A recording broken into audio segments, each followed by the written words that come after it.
వచ్చే ఎన్నికల్లో కొడాల నానికి డిపాజిట్లు కూడా రావు అని చెప్పేసి టీడీపీ నేతలు ఇవాళ సభ ద్వారా మేము ప్రూవ్ చేస్తామని చెప్పి టీడీపీ నేతలు. చంద్రబాబు 2014 ఎన్నికల ముందు 3 సభలు పెట్టాడు గుడివాడలో. అప్పుడు కూడా ఏ సొల్లు కబుర్లు.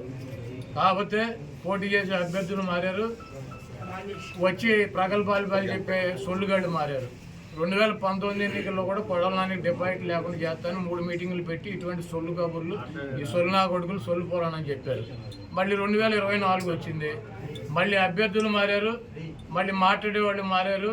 ఈ గుంటనక్క మాత్రం వీడు ఇంటే ఉన్నాడు. ఇప్పుడు 2 మీటింగులు అయినాయి, ఇది 3వ మీటింగ్ పెడతాడు ఎన్నికల్లోపు. నా ఊడిపోయిన ఇంటర్ కూడా పెడతాడు. ఉమ్మడి కృష్ణా జిల్లాలో వైసీపీ ఖాళీ అయిపోతుందని కూడా చెప్తున్నారు సార్. మొత్తం జాయినింగ్స్ వరుసగా ఉన్నాయి, ఎక్కడ పెట్టుకోవాలో కూడా మాకు తెలియట్లేదు, ఎక్కడ సర్దాలో కూడా. ఎక్కడో కూడా పెట్టుకోమండి.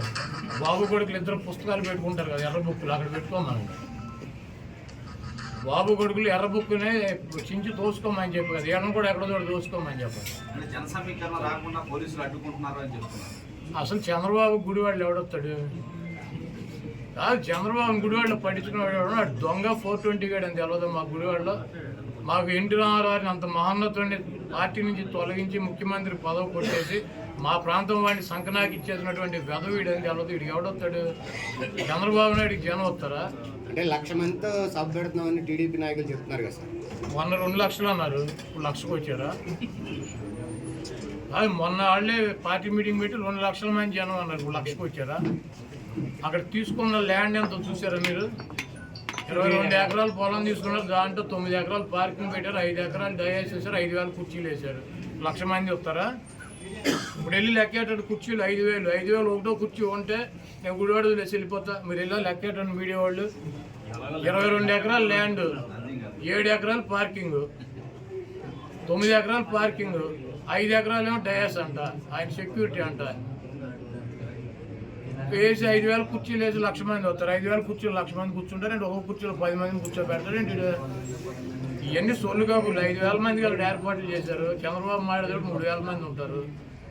చంద్రబాబుకి ఆయన ఋత్విక్ రోషన్ ఏంటి ఓ జగబడి వచ్చేటకి ఈ సొల్లు కానీ నా చిన్నప్పటి నుంచి చూసి సొల్లు కబుర్లు, సొల్లు పురాణం ఇవన్నీ ఈయన మా వాళ్ళకి చెవుల్లోంచి రక్తం గారిని చంద్రబాబు పట్టించుకున్నాడు గుడివాళ్ళు ఎవడు ఉండడు. అంటే మీరేమో ఏమీ లేదంటున్నారు. ఒక పక్కన బాలసారి గారు జనసేనలో చేరుతున్నారు, బాలసారి గారు టీడీపీలో చేరుతున్నారు. ఎందుకని ఇట్లా వెళ్తూ ఉన్నారు? జగన్మోహన్ రెడ్డి గారు నిన్ను టీవీలో, ఏ టీవీ 10 టీవీ, నిన్ను తీసేస్తే నువ్వు ఎక్కడ చేస్తావు? ఏదో ఛానల్ చేరవా? ఇంటికాడ కూర్చుంటావా? మరి పార్థసారథి గారి దగ్గరికి అన్నిసార్లు ఎందుకు వెళ్ళారు సార్? ఆయన వేరే చోటుకి వెళ్ళమని వెళ్ళారు, ఆయన చెబుతున్నాడు కదా. కాదు సార్, పార్థసారథి గారి దగ్గరికి ఎవరు వెళ్ళారు? వైసీపీ లీడర్లు పార్టీ వీడి వెళ్ళొద్దని చెప్పి. ఎవరు వెళ్ళింది? ఎవరు? రెడ్డి గారు. నేను కూడా వెళ్ళా. ఎందుకన్నా మనందరం కలిసి ఉన్నాం కదా, కలిసి ప్రయాణం చేద్దామని చెప్పి. తీసేశారన్నారు కదా. అవునే, ఆయన తీసేసాడు, మేము ఉన్నామని అడుగుతాం. పీకేసేది మేం కాదు కదా. కలిసి ఉన్నాము అన్ని చోట్ల, ఇప్పుడు దాకా కలిసి ఉన్నాం కదా, కలిసి ఉన్నాం, తొందరపడమా కానీ చోటకి వెళ్తాం. మరి ఎవరు వెళ్తారు? అది ఎవరు వెళ్తారు? జగన్మోహన్ రెడ్డి గారు సీట్ ఇస్తానంటే నాకు వద్దు, జనసేన తెలుగుదేశం మా తెలదు, ఏ పార్టీకి వస్తే సీట్ ఆ పార్టీలో చేస్తామని చెప్పి వెళ్ళేవాళ్ళు ఎవడు ఉన్నాడా? అది జగన్మోహన్ రెడ్డి గారు పీకేసిన వాళ్ళు తప్పించి, పక్కన పెట్టిన వాళ్ళు తప్పించి ఎవరు వెళ్ళారు చెప్పండి, ఒకటి పేరు చెప్పండి. జగన్మోహన్ రెడ్డి గారు నేను సీట్ ఇవ్వను, నీకు బాగాలేదు అని చెప్పిన వాళ్ళు తప్పించి ఎవరు వెళ్ళారు చెప్పండి, ఒకటి పేరు చెప్పండి.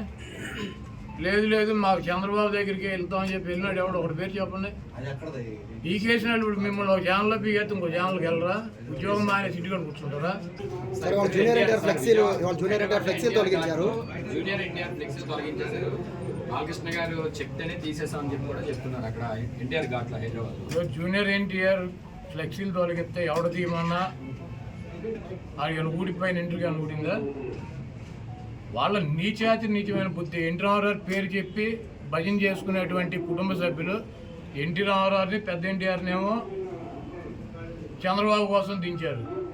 జూనియర్ ఎన్టీఆర్ని ఏమో సిగ్గు లేకుండా బాలకృష్ణ మళ్ళీ అల్లుడి కోసం, ఈ లోకేష్ పప్పుగడి కోసం సర్వనాశనం చేసేటువంటి కార్యక్రమం పెట్టుకున్నారు.